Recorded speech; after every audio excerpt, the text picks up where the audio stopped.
A mí como argentina me produce mucho orgullo saber que Argentina está dentro de los países que producen vacunas, porque en algunos lugares habrás escuchado que dudan de la producción y se produce.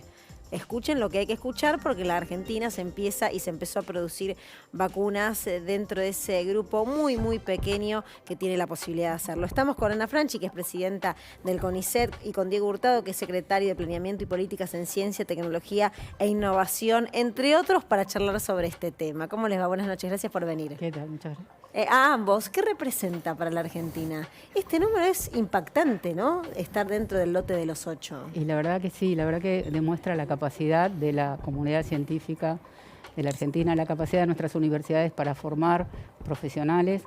Comprueba en un momento muy terrible lo que dijimos siempre, ¿no? La ciencia es inversión, la ciencia es soberanía. Y aunque hubiéramos invertido miles de millones de dólares y no hubiéramos tenido los recursos humanos para poder desarrollar nuevas vacunas o producirlas, esto hubiera sido absolutamente imposible. Entonces, claramente, cuando se dijo en la administración anterior si había que invertir en ciencia, se rebajó el ministerio a secretaría, etc. Me gustaría ahora que vieran qué hubiera pasado en estos momentos si los científicos no hubieran estado, si no hubiéramos estado preparados con equipamiento, con recursos humanos para poder hacer esto. ¿Qué representa para usted saber que Argentina está dentro de este grupo de 8 países que producen vacunas? ¿Qué representa para el país? Mira, para la Argentina el salto cualitativo se vincula a un sector, como el sector farmacéutico, que es un sector de altísimas capacidades en la Argentina. Uno puede identificar un sector de empresas farmacéuticas de capitales nacionales y del otro lado el sector público, donde también hay laboratorios que hoy, por ejemplo, están produciendo muchísimos de los insumos críticos que están dando una respuesta a la pandemia. Lo que significa poder mostrar esta capacidad es para nosotros no solo un aporte vinculado a la pandemia, sino me parece que también podemos mirar la importancia en este momento para la Argentina, que tiene que ver con la reactivación de nuestras capacidades productivas, ¿no? Es decir, de pronto te aparece un sector de la industria argentina, que es el sector farmacéutico, que acompañando a lo que es hoy una tragedia, sin embargo, muestra capacidades de reacción importantes. Y detrás del sector de empresas nacionales, laboratorios públicos, digo lo que decía la presidenta de CONICET, con enorme capacidad de respuesta, ¿no? No nos tenemos que olvidar que salimos de 4 años tremendos. El gobierno de Macri realmente es muy difícil de contar en pocos minutos lo que nosotros encontramos en el CONICET, en el Ministerio de Ciencia. A nivel productivo lo mismo, ¿no? Desaparecieron 25.000 pymes. Desde ese punto de partida me parece que hay que medir esta capacidad de respuesta, tanto del sector público, de sus laboratorios, como de un sector productivo que históricamente es potente en la Argentina. Buenas noches, Ana. Además, felicitarte, felicitar a todos los investigadores, felicitar al CONICET. Esta semana hubo una noticia muy importante del CONICET en el mundo periodístico, ¿no? ¿Querés contarnos? Bueno, todos los años se hace un ranking CIMAGO de las instituciones de ciencia y tecnología gubernamentales y por otro lado, incluyendo también las universidades. Y el CONICET nuevamente quedó primero en América Latina entre las instituciones gubernamentales, 26ª en el mundo. Y si tomamos en cuenta las universidades, segunda, luego la Universidad de San Pablo, y en el lugar 195 de 7.700 más o menos instituciones. Así que para nosotros eso es un orgullo, ¿no? El trabajo de nuestros investigadores, investigadoras, becarias, personal técnico y administrativo, todos juntos hacemos la ciencia, nadie la hace solo.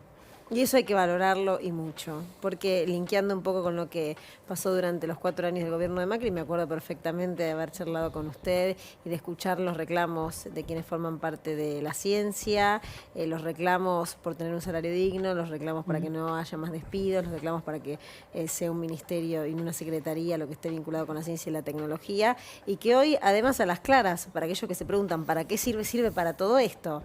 Y esa consideración a nivel internacional internacional, con esos reconocimientos, después se refleja en ser país que produce vacunas. Y quiero volver a este punto de la producción de vacunas, porque seguramente escucharon, o los televidentes también lo habrán escuchado, cuando hay cierta parte del periodismo, cierta parte de los medios, que ponen en duda si se produce la vacuna en la Argentina. Y siempre es bueno remarcar que aunque el producto, el reactivo, no provenga hoy por hoy, no se esté fabricando en la Argentina, es producción, ¿no? Es producción nacional. No es, por supuesto, es todo un trabajo especializado de gran calidad, con condiciones de aislamiento que se necesitan y que no puede haber en cualquier lugar. Teníamos que tener el equipamiento y teníamos que tener la gente. Y decididamente la vacuna es aprobada, ¿no?, por Rusia, no es que la hicimos y sacamos lo primero que encontramos.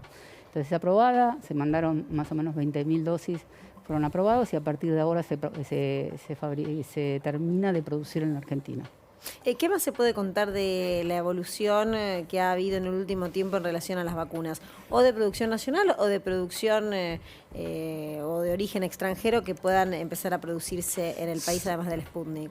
Mira, te agrego un pie de página a lo que decía Ana. La ANMAT, digo, es una agencia regulatoria de calidad mundial, ¿no? Digo, como una pieza a tener en cuenta. Es decir, la ANMAT está considerada entre las mejores agencias regulatorias. Esto es fundamental porque es una garantía de calidad, sobre todo en el sector salud, ¿no?, donde tener esa garantía.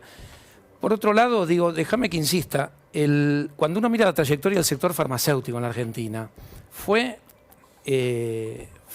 punto, en algún sentido explica algunos golpes de Estado. El caso de Ilia con la ley Oñatibia. La Argentina arranca en el año 47-48 con un primer laboratorio público vinculado a, ¿cómo decir?, la ambición de nuestro país o la añoranza de producir nuestros propios medicamentos. Cuando vos analizás una trayectoria que son alrededor de 70 años, ves realmente un sector muy complejo. Hoy el escenario internacional lo estamos viendo en lo que es el tema de las patentes, ¿no? Es decir, sabemos que el acceso al conocimiento vinculado a la producción de vacunas está, para decirlo con alguna metáfora, alambrado. Esto es, ¿cómo decirlo?, territorio de las grandes corporaciones. Cuando un país en desarrollo como la Argentina, o como la India, o como Sudáfrica, o como Brasil, intentan saltar ese alambrado, empiezan a aparecer obstáculos de tipo diplomático, de tipo internacionales, importantes, y entonces que nuestro país hoy pueda estar produciendo vacunas supone también un proceso de gestión política, capacidad de nuestro país para gestionar que nuestro país pueda saltar esa alambrada, digamos, ¿no? Entonces hoy estamos entre los 9, 10 países que tienen esta posibilidad. Para la Argentina es una oportunidad incluso de poder generar ayuda al resto de los países de la región, ¿no? Es decir, nosotros estamos pretendiendo o aspiramos a tener vacunas para nuestro país, pero también para América Latina. Ahora, ¿son muchos los países que además están trabajando para producir su propia vacuna? En América Latina, prácticamente para su propia vacuna, Argentina y México está avanzado. Y luego hay otros países, fíjense que en general no se habla de países sino de empresas, ¿no? También es una realidad, no hablamos de la vacuna americana, hablamos de Johnson & Johnson, hablamos de Moderna, etcétera. Acá hay una iniciativa desde los laboratorios públicos, desde el CONICET y las universidades, ¿no? Los 4 proyectos de vacuna argentina ya desarrollado en la Argentina, no solo producido, están en universidades públicas y en el CONICET. Entonces, es una forma de encarar la investigación desde otro lugar, ¿no? ¿Cómo es que la Argentina, el CONICET, la investigación argentina puede hacer eso sin las condiciones de los otros países que vos nombrás? O sin la posibilidad de estar del otro lado de la cerca, estando de este lado. Y yo creo que primero hubo una decisión política muy importante desde la creación de la unidad coronavirus, cuando todo esto comenzaba y que no imaginábamos que iba a ser ni tan prolongado ni tan complicado, ¿no? Una decisión política de financiar grupos que podían hacerlo. También una decisión desde los propios investigadores que pudieron quizá correrse de su específico tema de investigación, pero teniendo todas las tecnologías y el conocimiento, y ponerse a hacer algo que es una investigación por misión, para resolver un problema. Entonces teníamos los investigadores, tomaron esa decisión, teníamos el equipamiento y una decisión política de apoyarlos. Creo que todo eso conjugó para que pudiéramos empezar a avanzar con con el desarrollo propio de las vacunas. ¿Y por qué en la Argentina no hay empresas que lo hagan? Ustedes dijeron laboratorios privados. ¿Acá por qué lo hace el Estado, no lo hacen las empresas? Tiene que ver con una historia, ¿no? Es decir, el sector farmacéutico en la Argentina tiene altísimas capacidades de producción, fraccionamiento, pero lo que es el conocimiento incorporado, que son los principios activos, en general se importan. Y periodo 2003-2015 hubo, donde lo que pasó en ciencia es impresionante. Esto queda, digo, por ser comprendido, ¿no? Lo que ocurre en ciencia y tecnología en el ciclo de gobiernos kirchneristas es realmente impresionante. Una de las cosas que ocurre en ese periodo es apoyar fuertemente la producción pública de medicamentos, comprendiendo que lo que le está faltando al sector privado, la complementariedad con el sector privado, es la capacidad de generar el conocimiento que, en principio, no viene del lado empresarial. Dicho rápido, es decir, nuestros sectores empresariales invierten poco en ciencia y tecnología, la inversión, la carga pesada de la inversión queda en manos del Estado, y esto nosotros hoy, con nuestras políticas, nos ponemos, una de las metas que nos ponemos es tratar de traccionar, digo, generando agendas de producción de conocimiento, generando incentivos para el sector privado, con la inversión pública, traccionar inversión privada. Esto se aplica, así como te lo digo, en el sector farmacéutico de manera lineal, digamos, ¿no? Es un rasgo histórico de nuestro empresariado nacional, la baja inversión en ciencia y tecnología. No solo en lo farmacéutico. No solo en lo farmacéutico, No, exacto. no, Para no que solo quede en claro, farmacéutico. digo, a las pymes no se les puede pedir que inviertan en I+D. Nuestras políticas hoy están siendo pensadas para dar apoyo a las pymes en términos de producción de conocimiento. Ahora, del otro lado hay sectores empresariales que tienen capacidad de inversión y que no invierten. Digo, para hacer una pregunta maliciosa, ¿dónde están los laboratorios de I+D del grupo Macri o de estos grandes empresarios que nos gobernaron durante 4 años? Entre otras cosas, manteniendo una retórica que después se desmentía con la práctica, pero que decían que se valoraba el conocimiento, ¿no? Digo, bueno, eso, hay un fuerte sector empresarial en la Argentina, fuerte en el sentido de capacidad de capitalización, que no invierte en ¿Y eso conocimiento. por qué es? Porque eso por ahí a corto plazo da pérdida y el proyecto es a largo plazo. La inversión inicial es a riesgo, ¿no? Uno puede empezar un montón de investigaciones que no lleguen a buen puerto, pero sin embargo las empresas aparecen en el escalado, ¿no? Es que una vez que uno tiene un producto para que éste llegue a la gente, ahí esa inversión viene del sector privado y casi todas las cosas que ustedes conocen, que los kits, las posibilidades de las vacunas, etcétera, luego una empresa entra. Pero en general en el mundo, ¿no? La inversión inicial, el inicio de las investigaciones tienen un fuerte financiamiento estatal. Claro, y te estaba observando porque ese barbijo, que es el barbijo Sí. del CONICET, que tenemos todos y todas, Y todo así. fue como furor, porque lo que pasó fue que evidentemente lo útil que es, lo productivo, la tela, la comodidad, hizo que generara una venta importante. ¿No tiene un registro de eso? ¿O de Fíjate, comparación? esto es una pyme textil de San Martín, provincia de Buenos Aires, que un día se nos acercó, y en realidad se acercó a 2 investigadoras del CONICET y una de la Universidad de San Martín, otra de la Universidad de Buenos Aires, que llevaron su conocimiento para que las telas pudieran ver el paso de virus, bacterias.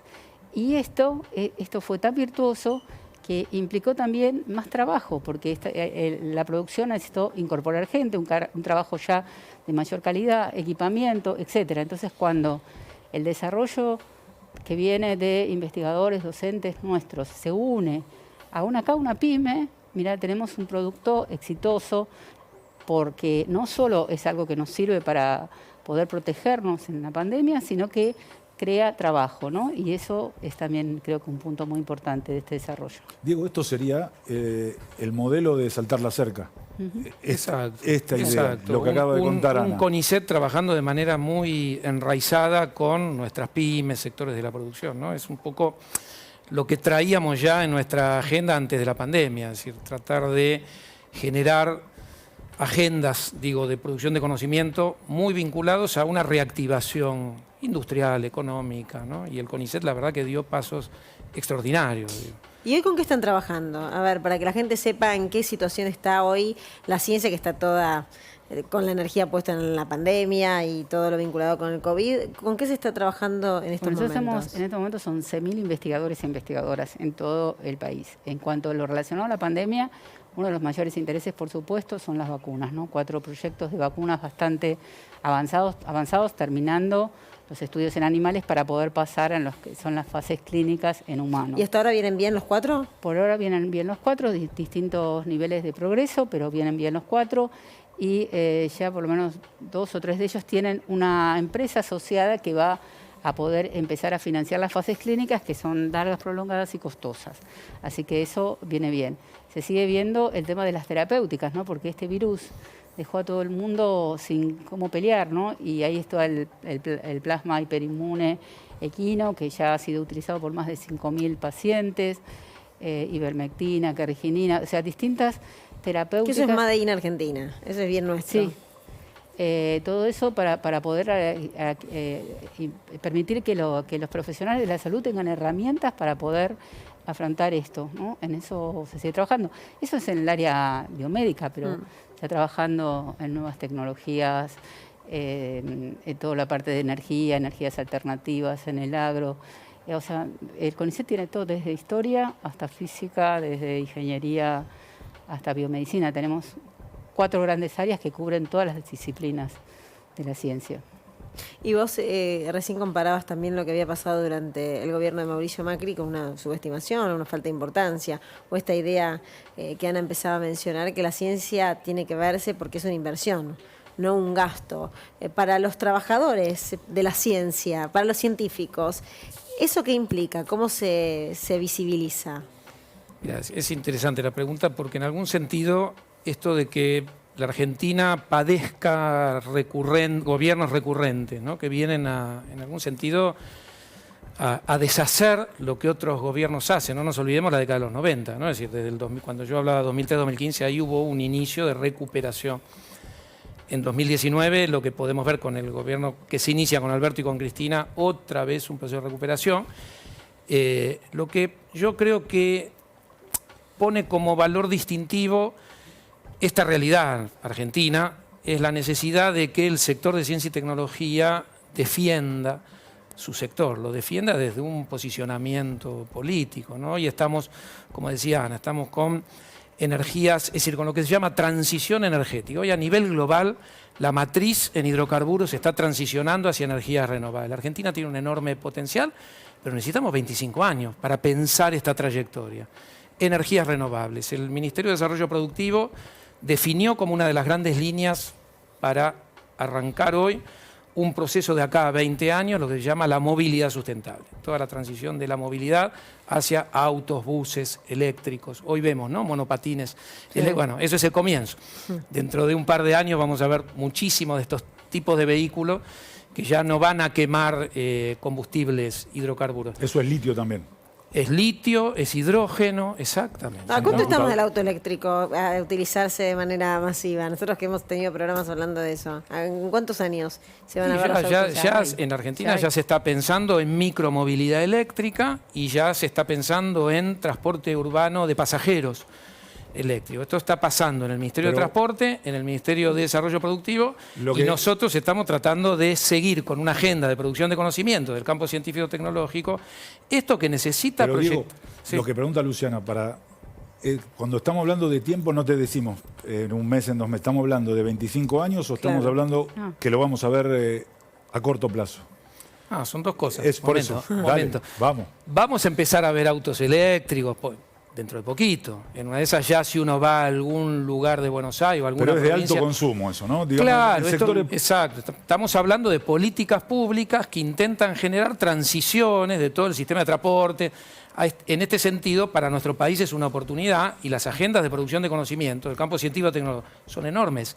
Ahora, no podemos volver a tener un gobierno que, dado los primeros pasos, digamos al 2023, vuelva a llevarnos 10, 15 años para atrás. Este es el punto. Acá es donde no puede haber proyecto de país con industria, con fuentes de trabajo, si no tenemos la garantía de que no importa quién gobierna la Argentina, la ciencia, la tecnología, la industria tienen que ser intocables, políticas de Estado, es decir, por arriba de las disputas partidarias. Ellos tenían la idea de que si lo podés comprar afuera, ¿para qué vas a investigar y lo vas a producir? Eso, vos estás diciendo lo contrario. Mirá, hasta que lo producís óptimamente lleva un tiempo. Hay que proteger esa producción. Sí, comprar afuera, decir no. Pero eso decían eso. Claro, bueno, pero dijeron tantas cosas, dijeron que la ciencia era algo que había hecho bien el gobierno de Cristina y que por lo tanto lo iban a sostener. Y después hicieron exactamente lo contrario. Dijeron que fútbol para todos, dijeron que el 80% móvil de la jubilación. Dijeron, ¿querés que te haga la lista? Se nos va todo el programa en la lista de mentiras. Es decir, al margen, dejando eso, me parece que acá está el concepto de política de Estado, ¿no? Es decir, la ciencia y la tecnología necesitan en la Argentina alcanzar el estatus de política de Estado. Es decir, que esté por arriba de las disputas partidarias. Si no, no hay posibilidad de tener un país. Bueno, ese camino es muy importante que por primera vez en la historia argentina tenemos una ley de financiamiento de la ciencia y la tecnología que va a llevar un aumento del porcentaje del PBI dedicado a la función ciencia y técnica al 1% en 8 o 9 años. Nosotros nos hemos pasado la vida golpeando los despachos de los diputados y las diputadas para cuando venía el presupuesto financiaran la ciencia. Y hay una ley que va a garantizar un piso mínimo de presupuesto. Eso es un camino a que la ciencia y la tecnología sea una política de Estado. Muchas gracias por haber venido. Un placer, como siempre, escucharlos y apoyando la ciencia, porque la ciencia nos va a permitir en su desarrollo ser soberanos. En relación a las vacunas, está más que claro. Gracias. Por nada. Al contrario, gracias. Gracias.